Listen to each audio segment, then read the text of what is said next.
Good morning and happy new month. Good morning to you, Yemi. Yeah. Well, it's really nice to be back here. It's a fresh month, but the stories they are fresh, but they are not really fresh because some of them are developing actually. Exactly. So we can say they are not so fresh. Semi-fresh. But interestingly, there are a lot of things to talk about. But most importantly, when the electoral empire becomes a place under attack for statements made by the chairman, then I think it is time for us to actually sit down, and maybe some people should actually know their places, know what to talk about, how to talk about it, and how to maintain a balance so that you don't, some people in some quarters don't feel like you're actually taking sides, or probably you are making reckless statements. I mean, when the chairman of INEC, Amokwito, was attacked by PFN for saying certain things, and then they have actually called for his removal. Yeah, just like you mentioned, this all started, I think, about a week ago or something like that. And then even before PFN, I think Northern can also released a statement to say that, okay, why should this particular group call for the sack of Amokwito just because of some of the things that he said while he was, just before he became the INEC chairman. And then it took me back to 2023 general elections, especially when APC released that they will be flying a Muslim ticket. A lot of Christians were not really comfortable with that because, I mean, past administrations will always come with the president, whether a Muslim or a Christian, and then the vice, a Muslim or a Christian. So it's been a while since we experienced that, a Muslim ticket. Maybe talk about during the time of Abiola, when we were able to, when Nigerians, or let me say when the party came up with a Muslim ticket. So because of that and issues like that, just like I always say on this show every single time, Karma says something. He said religion is the opium of the masses, and then through that he meant to say that it can intoxicate people. Yes, religion has been able to give people hope in recent times, but it has a way of making people numb if care is not taken. It can cause all other issues. So and apart from this point now, PFN came out to say that just like every Nigerian, Amokwito has every right to speak on Christian genocide in the country, and then every other person can also do that, and that should not be misconstrued with his duties as INEC chairman. So these are the issues that we have in our hands. And then I think they also made reference to what a certain minister of this country said recently. That's the Minister of Culture, Tourism and Creative Economy. That's Anatu. Yeah, she said something that if APC decides to drop Shatima, it might affect the outcome of that election, that it might be injuries for the APC. So they are trying to say that what is really going on in this society. I also recall that even the last election, a lot of persons, a lot of families, a lot of friends, they stopped talking to each other because they had different persons to vote for. So if care is not taken, same thing might repeat in 2027, because this is like a year to elections, and then we're already seeing things like this. It can be solved properly. Originally, Nigeria is a secular state. We're not even supposed to be debating religion. It's supposed to be about competence. Can you do the job? But over the years, religion and ethnicity has crept so much into this the politics of Nigeria, and it has become a problem. So it will take us a lot to actually clean certain things from the roots, because it didn't just start today. And then the sad thing about this whole thing is the fact that those who started this ethnic rivalry, religious bigotry, most of them are long dead. But then the relics will always speak, and that's what we're experiencing today. So it really should not be about that. We need to move past that. And I don't know how the president is going to solve this. And then PFN also made a mention of one thing. They said that the immediate past INEC chairman, as a matter of fact, the last two INEC chairmen that we had, they were Muslims. So they are saying that why is it that this group is calling for the sack of this one that is a Christian? So it's a problem. It became a major problem in the last election. Even now that APC is here to say, oh, we are flying a Muslim ticket or a Muslim Christian ticket, a lot of people are already complaining that APC should not take a Muslim as a vice. So it's a problem, and it's not just about one religion now. It's something we need to face head on, really. You see, it's further highlights how much damage religion has done to us as a people, as a country, and it's becoming alarming. Initially, we were still talking about the Muslim ticket. Oh, it should be Muslim Christian. I mean, who made the rule book? Who made it cast in stone that this is how it should be done? That is one thing. But then it's getting worse. And you see people now beginning to bring out pen and paper to calculate who actually gets what position, what religion he practices, what religion is from, not minding what competence actually brings to the table. And that is a very big problem for a country like Nigeria. And just like you said, people who started all of this, they are no longer here. So why can't we just sit down and see exactly what we can do differently that will give us better results? You can now imagine the current situation now. Someone has gone back in history to check, oh, the last two INEC chairmen were Muslims. Now, this one is a Christian, and some people in some quarters are calling for his resignation or maybe his removal from office. That is, I think that is just a tip of what is to come, because it's definitely going to get worse than this. It will get to a stage where people now check what religion you practice before you go into some offices for information across the country. Because if you get this low, then what exactly are we trying to do? What exactly are we trying to preach to the next generation?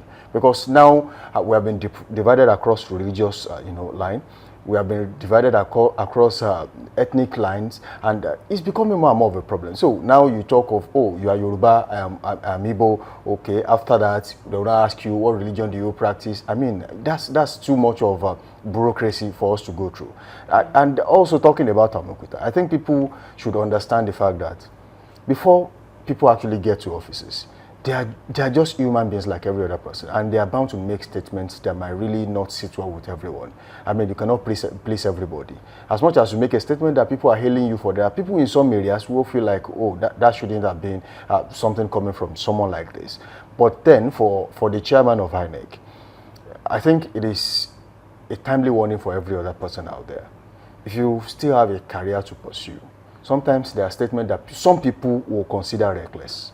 And that might actually affect your what you call credibility, loss of public trust, especially in a country like Nigeria, where we've got Muslims, we've got Christians, we've got traditional worshippers. In fact, people will say, oh, when they want to talk about religion in Nigeria, they talk about 3 religions.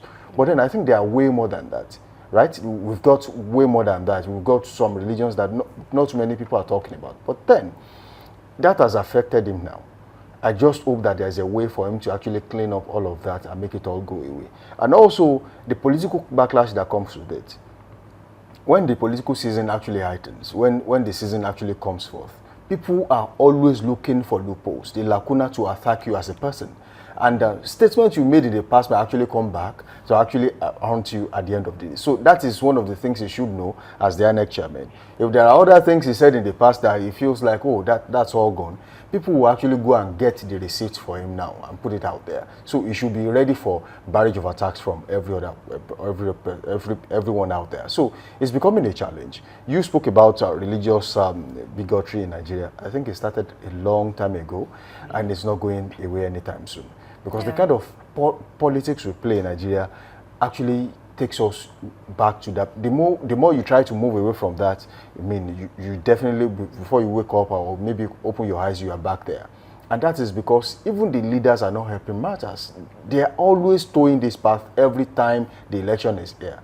Why not organize what you call a town hall meeting and everyone is there and then talk to them? Why go to CAN? Why go to Muslim Association of Nigeria Man? Why go to the traditional worshippers separately? Because you are creating a room of divide if you do all of that. But then we're here. How do we correct all of that is one thing we should be talking about. Definitely. You mentioned something that when people talk, sometimes they forget that the receipt will always be there. It will be kept, and the internet does not forget. At all. And that's why it will take me to the issue of Tore back again, Tore and Reno Mokri. He said something on national TV, and then Tore had to take that to the court. I watched a video over the weekend, and then that video was played where Reno was saying Bola Ahmed Tinubu was a drug lord, and then they were playing that video. So I'm very sure he never thought a day like that would come, that a video like that would be played, against him. So basically, it's just like you mentioned, even if you are not vying for any post, or you don't know whether you get any appointment, maybe later in life,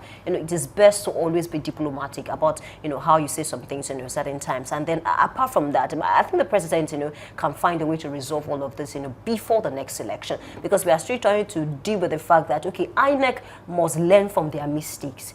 all that happened in the last election, they must find a way to resolve it and ensure that those mistakes, do not come up again. I think that's one of the major things that Nigerians are clamoring for, to say that, okay, we don't want to hear, there was a glitch, there was this and that. We don't want to hear Beavers is not working in certain areas. I mean, billions of nairas are going to be, pumped into this general election. So we want to ensure that everything will work well. So I want to believe that the person who appointed him will find a way to resolve all of this, because it's causing tension. And if care is not taken, the politics is already eating up. We don't want anything that would divide the people the more. I mentioned to you in 2022, 2023, there are friends on WhatsApp throwing jabs at each other. They stop being friends just because of, you want to vote for this person who belongs to this tribe. That really happens I want to vote for this person more of this tribe. between the Renewed Hope movement and the Obidati movement at that time. People who actually believed in the Peter Obi movement. I think there's something that should be done about the Obidati movement, or let's say, what do we call them now? The Labour Party movement at the time. Obedient. The Obedient. Okay. I mean, there are ways you pass your message across that you are not aggressive about it, and you don't trample on people's right to talk. I think it was way common during that period where whatever it is you want to say, they don't care. In fact, they are really, the attack was more on a particular tribe than the other. Oh, because you are this, because you are that, oh, because this person is from your tribe. But you are talking. Yes, you have every right to support a candidate, but do not attack another person for supporting another candidate. I mean, we can't all be on the same page. I mean, people were saying, even when governors were moving from one political party to, the ruling party, they were saying, oh, the president wants to have a one-party system in Nigeria, and people were really against it. So why not leave people to opinions? They have every right to say, this is what I want. So there should be no attack on any other person. So as you were saying, the Obidati movement at that time really had, it was war on social media, especially on Twitter at that time. But then, can we go past just attacking people on social media and go and attack people, on the ballots? I mean, just vote. When you vote, that's the best way to attack anybody. Exactly. Because you make it count. That's the best way to do it. Don't do it in person. Do it with your thumbs. And then once that is done, you can say, oh, I voted for so person. And once it counts, your candidate wins. Then it's a win-win situation for everybody, because eventually, if your candidate loses, you know that is all you could offer. Exactly. And then, speaking of attacking people and bullying people online, a popular actress now, Jokel Silva, and the Bibo Akitola, she granted an interview recently, and she made reference to that that time she was supporting a particular candidate, and then people were bullying her. And because of that, she said, this person that my sister is supporting, I will support that person. Let's see if you will kill me. At the end of the day, you are not supposed, it's their right to choose whosoever they want to vote for. Do you know that some husbands and wives stop talking to each other for months because of election? Because you are supporting this person and I'm not supporting that person. Right. Some children fought their parent for months because of election. Imagine, election that you will not collect money out of it. You will not collect appointments. It's funny to me how some people actually almost lost their careers because they supported a candidate, during the last election. One of them was Sheyi Law.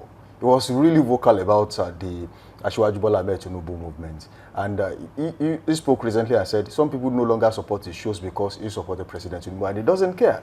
You could remember Tony Abraham was really vocal on social media. In fact, so many people bullied her. I think she arrested one of them during that process.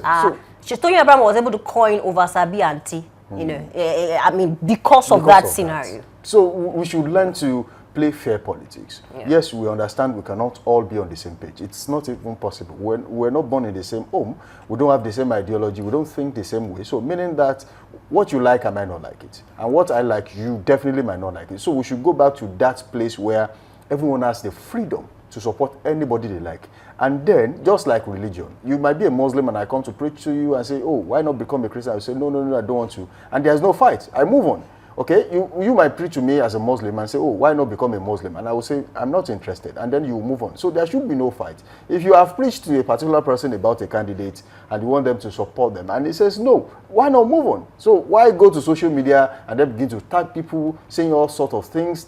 I mean, you are not even getting paid for all of this. Yeah, and there's a way to woo people to your camp. If anything, if you think this person, is not saying the things that you're saying, there's a better way to say it. If you want to correct me or make me see, from your your lens and you're trying to attack me, I don't want to give you a right of reply because you just want to rant, basically. I mean, there's no point argue with you. But then if you want to woo me to your side, there's a way to talk to people. Absolutely. There's a way to present your argument and say, you're not saying this that I'm saying. The other person can now come back and say, you also are not saying this the way I'm saying it. And then you can just agree, basically say, I'm not going to vote for that person. I'm also not going to vote for that person, but we can be at peace. And there's a way to talk about whether report on this show. Exactly.